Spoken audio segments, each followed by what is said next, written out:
Kim Sahu. Welcome back, fam. My name is Toby. I'm your astrologer, and the show is called Mindflower, where I discuss the astrological insights I'm feeling. It's been a week, it's been a big week, and today is the first day that Neptune has come now into Aries. And, of course, Neptune entered Aries last year, but it retrograded back into Pisces, and now it's in Aries to stay. So no more Neptune in Pisces. Neptune first came into Pisces in 2011.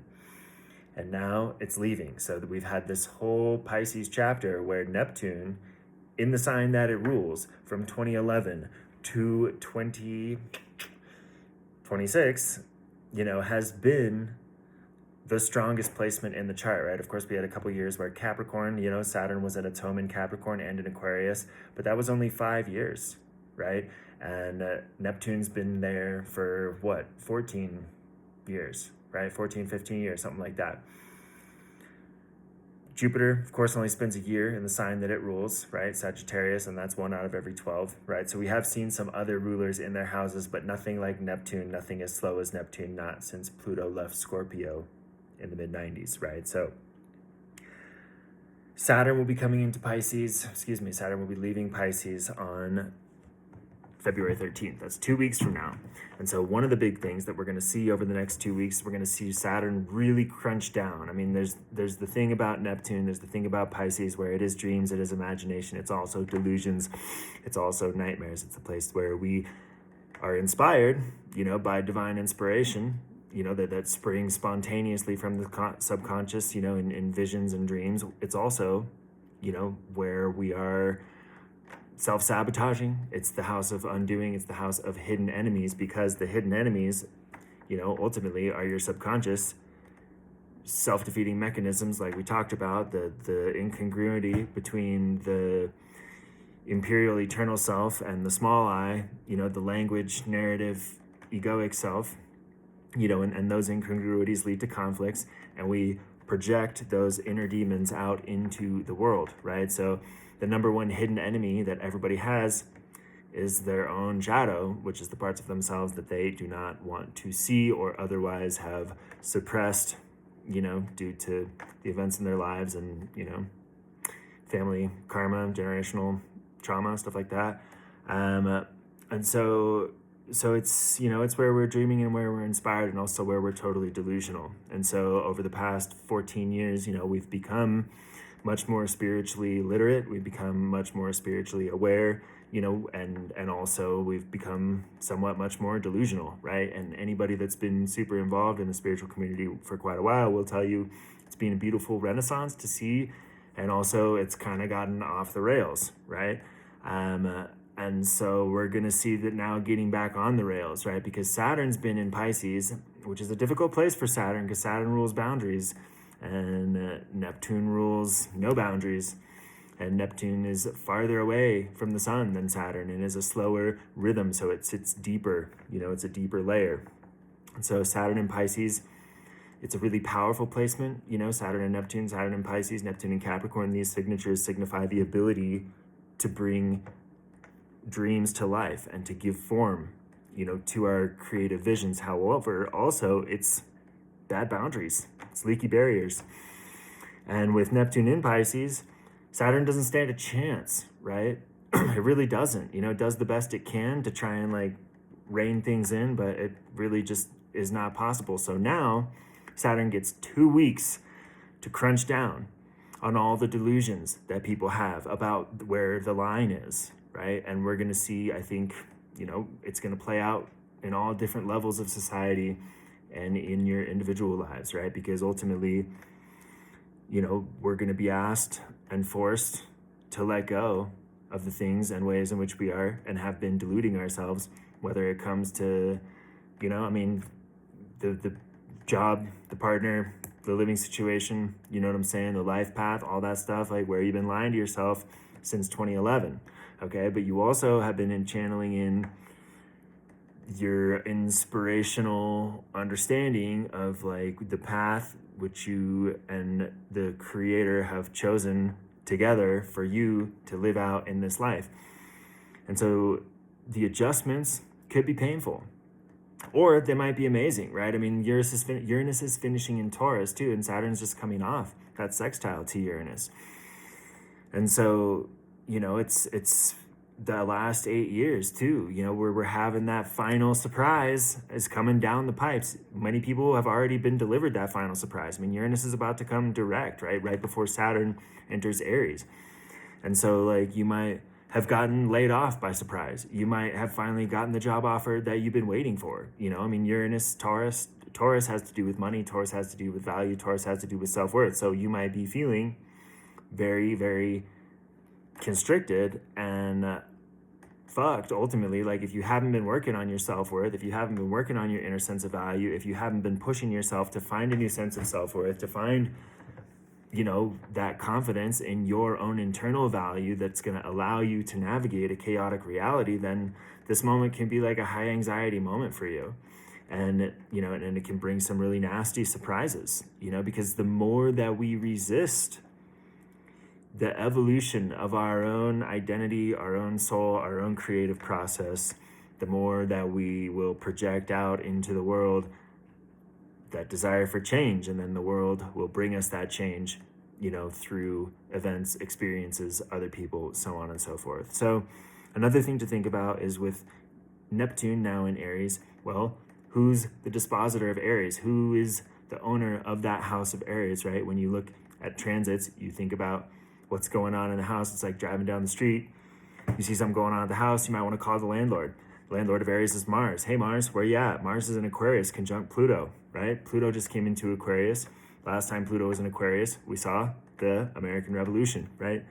The 1780s and 90s. It's Pluto's the shadow, right? From 2008 to 2024, we saw Pluto in Capricorn, and we saw the shadow of the institutions. And we saw the institutions, that seemed so permanent and so, just the Leviathan. We saw the man behind the curtain. We saw the chinks in the armor. We saw there's the financial crisis, there's the cryptocurrency, there's all the embarrassment of the political establishments. There's the really intense brainwash and crackdown and like electoral manipulations on both sides of the aisle that totally exposed all the stuff that you always kind of knew was true, but it was always like the shadow. It was like couldn't prove it, couldn't believe it. It was a really strong narrative against it. And now everybody kind of already knows it. It's like common knowledge, it's accepted truth, right?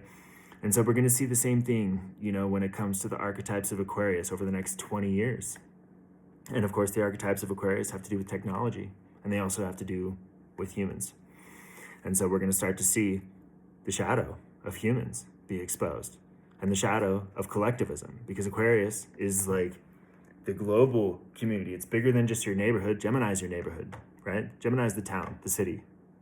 Aquarius is civilizations. It's geopolitics. And so we're going to see the shadow of that. We're going to see, like I said, the shadow of technology. And, and we're going to come to discover in a deeper way our own humanity. Just as with Pluto and Capricorn, we came to discover in a deeper way our own authority, right? Because the institutions are not reliable. They're not trustworthy. There's no integrity in them, right? And so that became very, very obvious by 2024.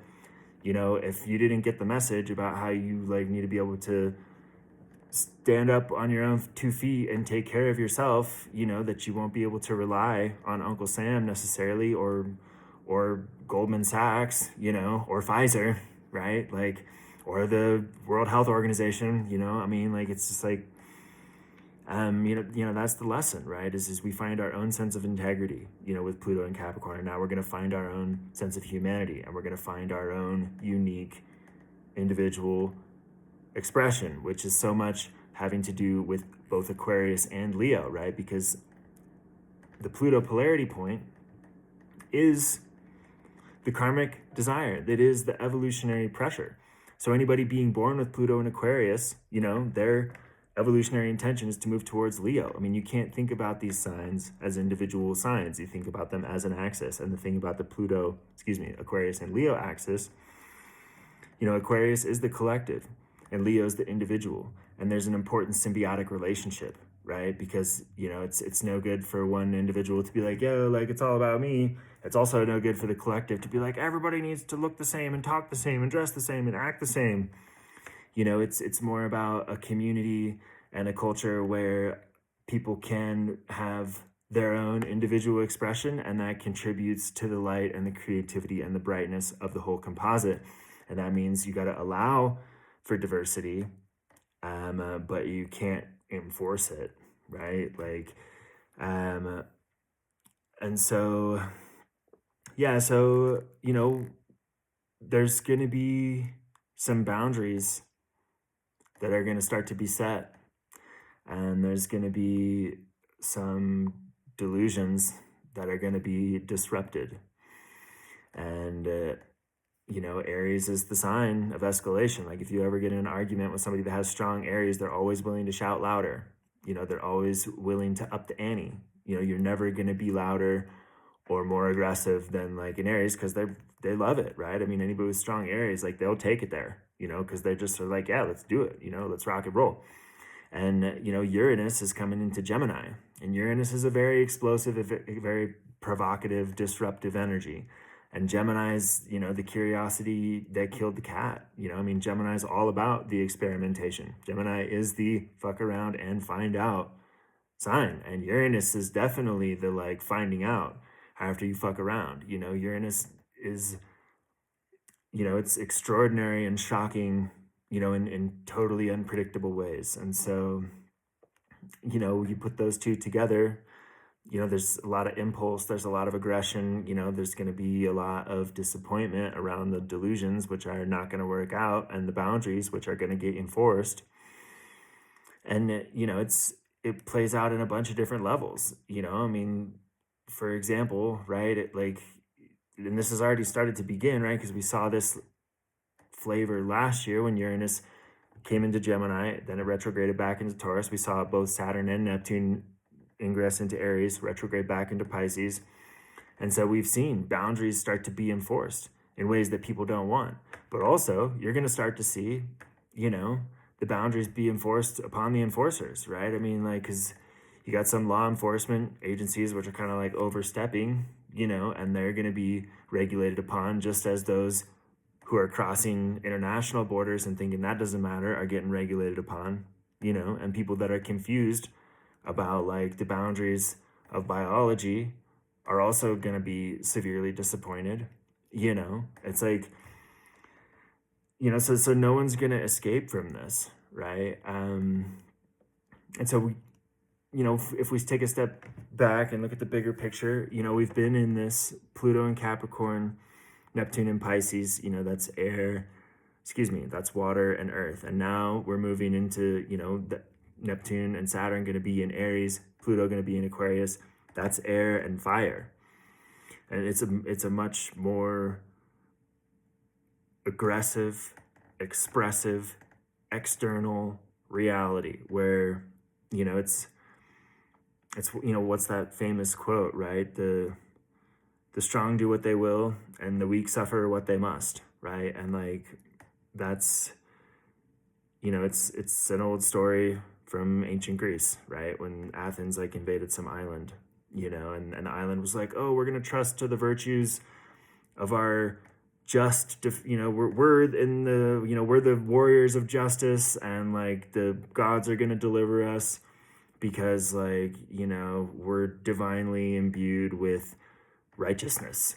And the Athenians are like, yeah, cool story, bro, but like ultimately, discussions of right and wrong take place between equal powers. And if you're not an equal power, then you don't get to be involved in that conversation. And so what happened, right? The islands, the Melians or whatever, they were like, fuck you. And so Athens conquered them, destroyed them, and killed every male, every man and every boy, and like enslaved the women and children, right? So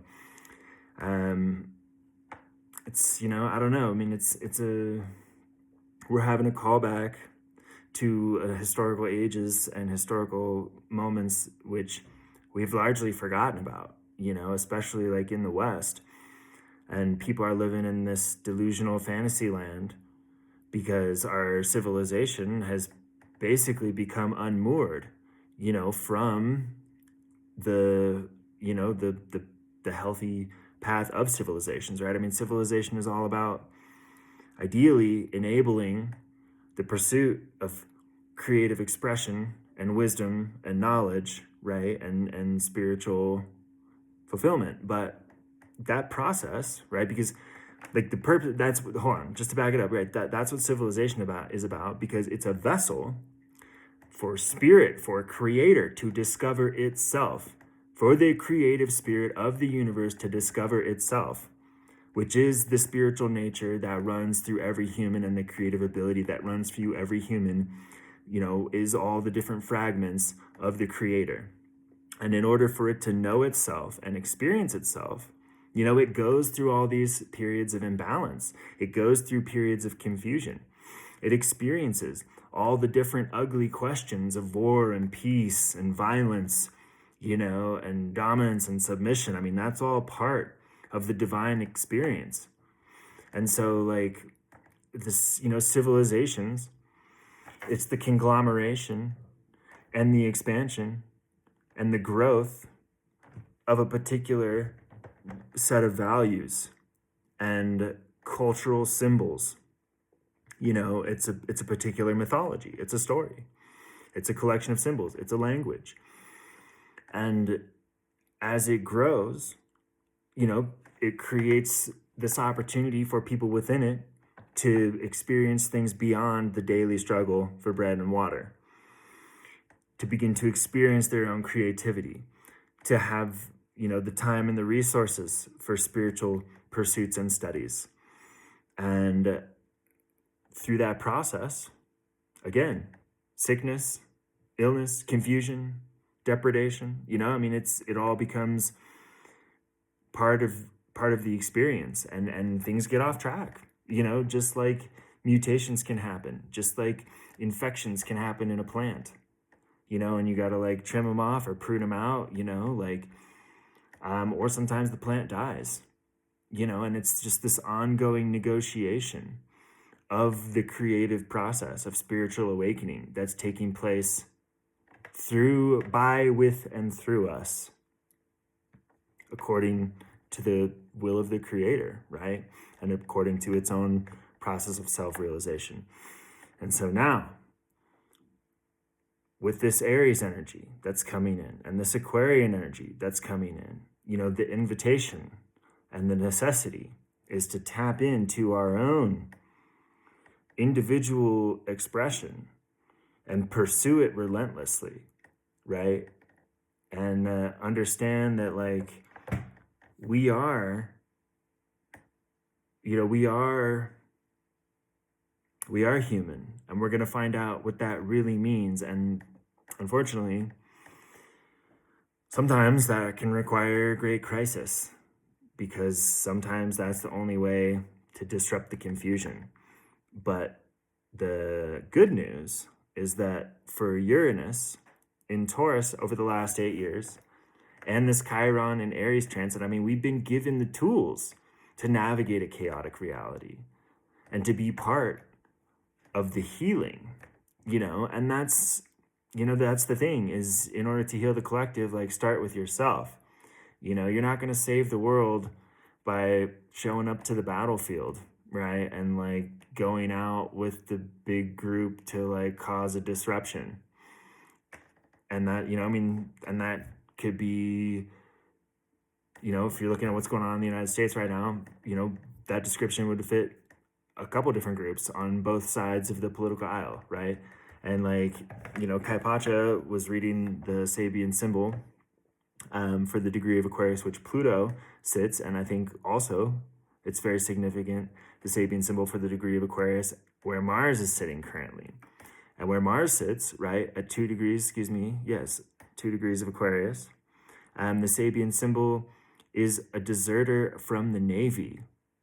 And it represents, right, the individual's self-realization through a crucial repudiation of a collective status which has become unbearable.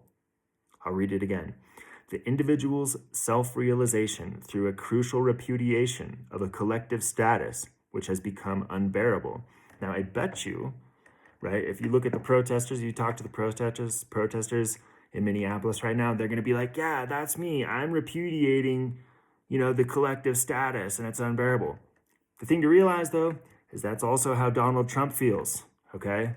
Just being real. Like, he thinks probably of himself as the individual whose self-actualization process is through repudiating, what he views, right, as this like misguided collective status, right? So because people have these different perspectives, but the story they're telling about themselves is usually pretty similar, and so that's the question you need to be asking yourself is like, firstly, who are you and how are you different, and how is it that you can embrace your own process of self-actualization by examining what parts of the collective brainwash that you're bought into, because like everybody's bought in to some degree of brainwash, right? Everybody's bought in to some form of the Leviathan. And so, the freedom, right, and the liberation which Aquarius promises is about breaking free of that, and a lot of the tools for that, right, were actually taught and made available and publicized throughout this Neptune and Pisces transit. And so it's important to bring those lessons with us into the new cycle, whatever they may be, whatever techniques you might use to be washing your own brain. Because if you're not washing it, somebody else is washing it for you, right? The Sabian symbol where Pluto is, and this was the one that Kaipacha read last week in the Paleo report, is a Hindu yogi using healing powers. And the keynote is a disciplined use of spiritual energies and restoring the natural harmony disturbed by man's inharmonic attempts to transcend nature through the mind. And we're seeing a lot of that right now too, and I'm not advocating for the Luddite perspective of like, oh, technology's bad and like, the transhumanist movement is like a threat to society.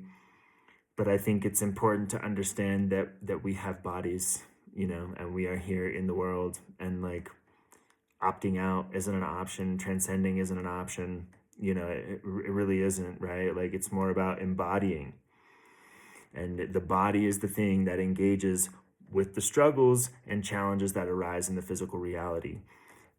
And so it is the imagination, right? The body is the imagination. It is the subconscious. And so when we take action, and this is like the tie, this is the Pisces Aries thing. It's like your subconscious, right? All your biological subconscious processes, all the suppressed content, that is one definition of the subconscious and the imagination, right? The dream world, the irrational, the things we can't see. But that's the thing, that dream world of symbols, and irrational, timeless imagery is the source of the solution, right? When we're engaging with problems of the world, we use our imagination to find solutions. The solutions arise from our imagination. The creative problem solving is a product of the imagination. And so when we engage with the world and we engage with the problems and we take action, that's imagination. And that is our divine privilege and our medicine. So Aries is all about embodiment and taking action upon the dreams, the visions, the inspiration that were received in Pisces. And whatever delusions you're super attached to are going to show up in Aries as rage. And like I was saying last week, they'll be projected out. And then you're going to find yourself face to face with a lot of other angry people. And things will get ugly, So 2 weeks, right? 2 weeks left of this, Saturn in Pisces. And it's time to use those 2 weeks to begin the process and taking steps every day, right? You've mapped the course, you've charted the course, take action every day upon the course that you've charted. It's been delivered to you, right? Through that deep inner knowing, through the voice that doesn't speak very loudly. And if you use that to guide you, and you take action every day, and you engage in brainwashing yourself instead of engaging with the brainwash, then that's how you're still going to have a beautiful time, even as this difficult transition is underway in the world. Thanks for watching, fam. We'll talk soon. Peace.